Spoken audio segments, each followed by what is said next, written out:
So, have any of y'all seen this article that came out of Vanity Fair a couple days ago? The Rings of Power creators reveal how Sauron hid in plain sight. And this is basically another interview with JD Payne and Patrick McKay. It's literally them patting themselves on the back the whole way through this piece about how all of their mystery boxes were so amazing, and it's literally one of them going to the other and being like, "Yeah, man, that line was so awesome. I know, right? Remember that? Like, we did this and it's so cool. I know, bro. Dude, what's your say? Dude, what's your say? Dude." Like, it's one of the funniest interviews I've ever read in terms of peacocking. Um, we're going to dive in. We're going to read through it today. Before we get going, I'm Tim Anderson, aka Renfield, the Bearded Dwarven Princess. Welcome back for another rant video in the Rings of Power series. They're not stopping, everybody. It's like every time I turn around, there's another article, another interview. This is the gift that keeps on giving. I kind of feel like it's not even about it's it sometimes feels like it's not even about the show anymore. It's about just how the ridiculous lengths that the showrunners will go to try to prove how what they did was such an amazing thing and how everyone should love what they did because it's the best thing that's ever happened. We're going to dive in. Before we get going, like, subscribe, hit the bell icon, support in any way you can. Start with memberships. It's the easiest way on premieres like this. I am live with all of you down there in the chat window. Drop super chats and stickers if you could support. Also do super thanks after the fact. Let's get on with it. So, who is Sauron? Where is Sauron? Is that person Sauron? These were the prevailing questions throughout the Lord of the Rings of Power. I would argue that those were only um, prevailing questions if you came into this completely new to the series or new to any sort of television show and you had never actually watched anything with a mystery box before, because they threw so many red herrings out that most of us called Sauron from the very get-go, although we would have loved it to be somebody else. I even put a video out there saying, wouldn't it be great, if he wasn't actually Sauron, but he was the Witch King, because these red herrings are way too obvious for him to actually be Sauron. And then they got to the end and revealed him as Sauron, and I went, you didn't just do that, did you? Did you really just do that? Anyway, Halbrand, the castaway who saved Galadriel and presented himself as a pauper descended from kings, was really the fair form of the tyrannical sorcerer himself. Oh man. The showrunners spoke with Vanity Fair to walk through a season's worth of clues that reveal Halbrand was never actually hiding who he was. Virtually everything he said and did had dual meaning that hinted at his actual identity, if you were watching closely. Vanity Fair asks, who in the cast knew the truth about Sauron's identity? I'm guessing Charlie Vickers knew, and they said, it was a closely guarded secret. He didn't know until episode 2 or 3. We kept it that guarded. This is the part. This made me laugh. The interviewer says, I had my suspicions all along, but there's a scene in the finale where Halbrand tells Galadriel, you believed in me when no one else did. It's right before she figures out that he's actually Sauron, but clearly it foreshadows that, since she alone was the one believing Sauron was still a threat. Was there a lot of that threaded throughout the show? Oh, it's almost like the interviewer hasn't actually watched the show. There were red herrings all over the fucking place. Like, it wasn't hidden that they were pointing their fingers at him. Like, every time he walked by a forge and he was like, I like to smith. I know how to smith. I want to be a smith. Like, there were just so many clues. Anyway, Payne says, yes, in his very first shot, he's looking over his shoulder with one eye. Oh, the eye of Sauron. And in episode 2, he says, the tides of fate are flowing. Yours may be heading out. That's the line Galadriel says to Frodo when the ring comes into her orbit. She's repeating the first thing he ever said to her. Oh, yeah, so we're going to rip text off from other places, kind of like you did throughout the show where you took dialogue from Peter Jackson's film. Follow your nose. She asks on the raft what kind of man would leave his companions to die. He says the kind of man that knows how to survive. And McKay, this is where he pats his buddy on the back and goes, oh, it gets crazier than that. In his second line, he says, looks can be deceiving. So they're literally patting each other on the back here about how amazing their writing is about this.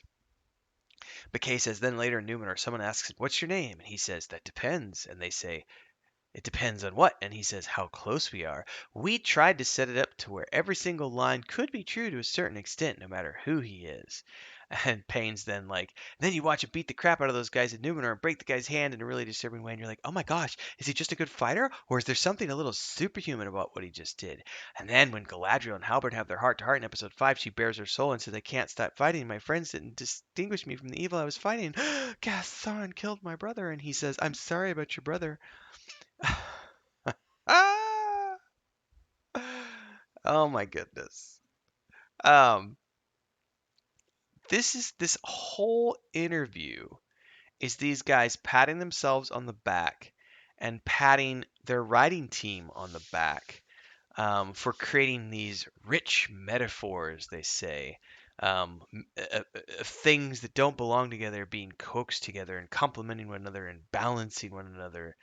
Oh my God. Like, even the mithril itself, we're saying it's a certain kind of alloy because we tell this potentially apocryphal backstory about it. Whether people want to treat it as canon can or not, it's this struggle between good and evil that was fused together in a moment of lightning. So even mithril has this duality to it as well. No, it doesn't. It doesn't. Mithril is just an ore. It was mined in Numenor, not just in the Misty Mountains. It did not have magical properties. It was not infused with the light of the Silmarils. It wasn't infused with the power of a Balrog. It didn't have lightning power in it. It was just or Tolkien never explained the origin of mithril, so having the character say this may be apocryphal gave you permission to invent a little bit, right? And Payne says definitely, especially when you're playing with such primordial elements of canon like the Silmarils, mithril, the Balrog. You want to make sure that you're giving yourself a little bit of wiggle room because people obviously have strong feelings canonically. You wanted to make sure that the rings themselves are invested with this otherworldly kind of power and energy. As they're making it, it's made with a special kind of process. But we wanted to put our little extra spice on top and say, does it actually have some kind of light that comes from beyond what immortal beings could generate?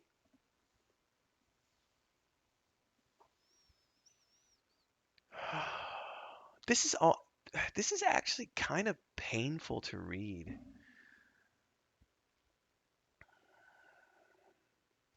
McKay says rings are the nuclear bomb of Middle Earth. It changes everything. Everyone needs a ring. Everyone wants a ring. They become the ways that these different creatures are subdued. It creates immortality.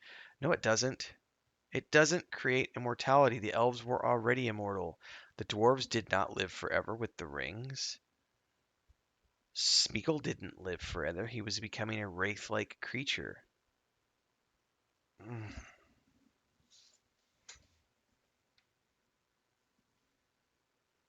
Oh my goodness. The three witches. We see them illuminated as skeletal figures, one with a crown, and look very much like the ring wraiths. Are we headed in that direction? Payne says, I think what you're reading is there are glimpses into the unseen world where the true form of something is revealed. Yeah, Nazgul's. Were they defeated or just simply vanished? I think from a story point, that's something. So they're giving themselves an out here. Hmm. Mm-mm. We're riffing on the visual language of Peter Jackson's film. Oh man. Mm-mm-mm. Goodbye, stranger. It's been nice. You don't explicitly name the stranger. The Gandalf lines.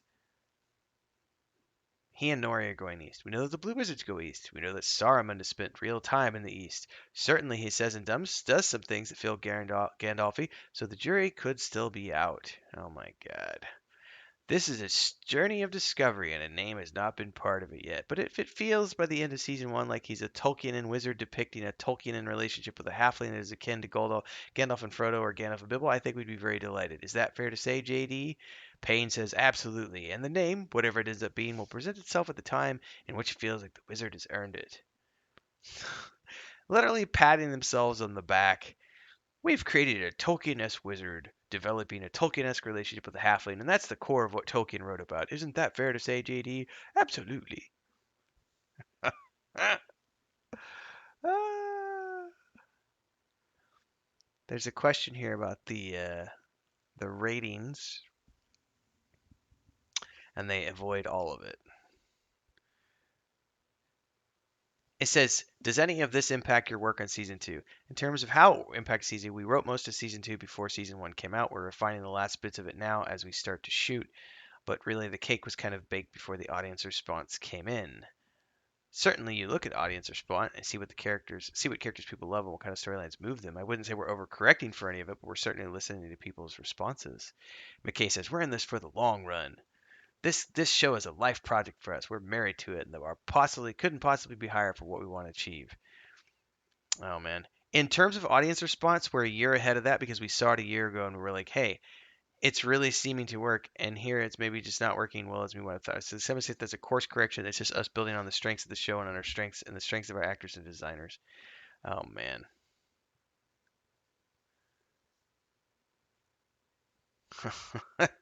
Anyway, the hubris here is what's quite astounding, and just the patting of the back and how they're literally telling each other throughout this interview, "What a great job we did!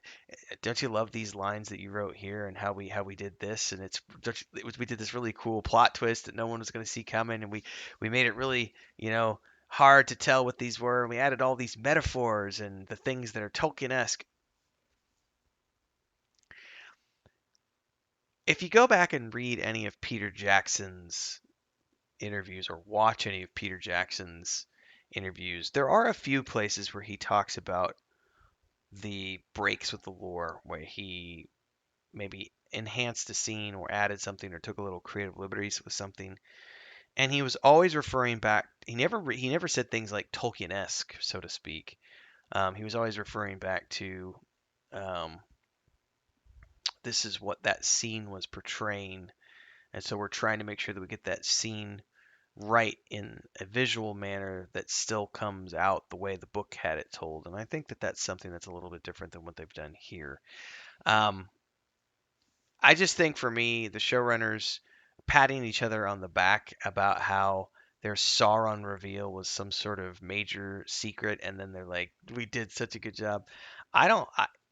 Either they're surrounded by yes men who are only giving them filtered news and they have that confirmation bias going on, or they're just completely oblivious and aren't paying attention to the world's reaction to the show and the fans' reactions to the show, because none of us that I know of who are fans were happy with Halbrand being Sauron, and none of us were fooled.